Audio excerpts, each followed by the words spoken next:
ना जाने कौन गलती हमारा से भइले हो, ना जाने कौन गलती हमारा से भइले हो। ना अइले गुरुजी हमार ए सखी, ना अइले गुरुजी हमार ए सखी।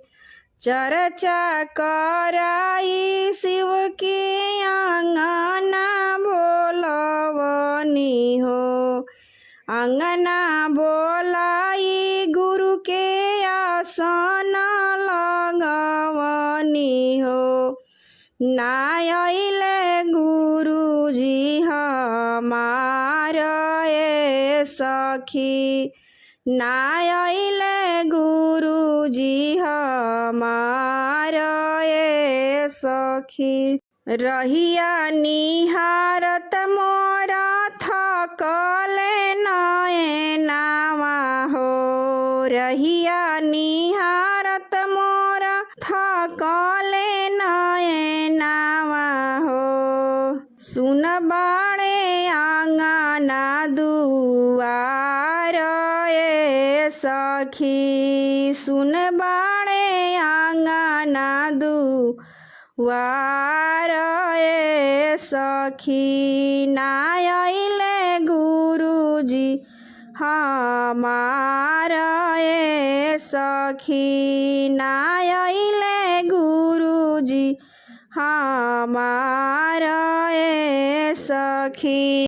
भंगिया धतुरवा शिव के चरण चढ़वनी हो, भंगिया धतुरवा शिव के चरण चढ़वनी हो।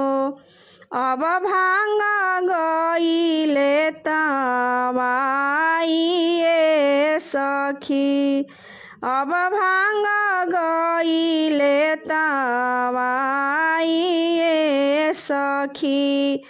ना अइले गुरुजी हमार ए सखी, ना अइले गुरुजी हमार ए सखी।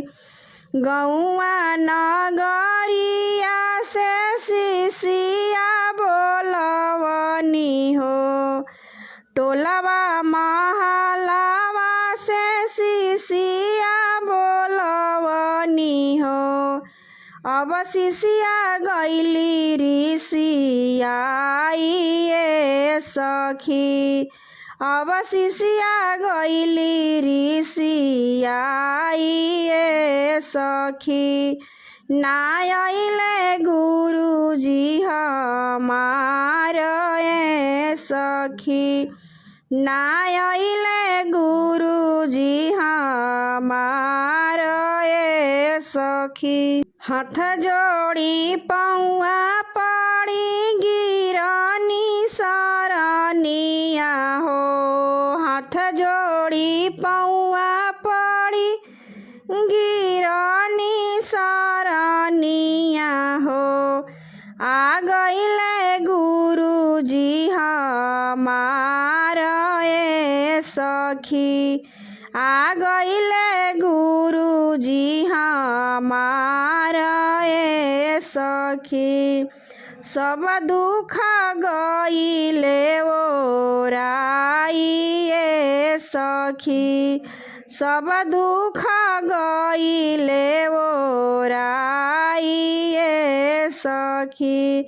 शिशियन पर दया बरसाई ए गुरुजी, शिशियन पर दया बरसाई ए गुरुजी। रिंकी पर कइले उपकार ए गुरुजी, रिंकी पर कइले उपकार ए गुरुजी। ना जाने कौन गलती हमारा से भई ना जाने कौन गलती हमारा से भइले हो।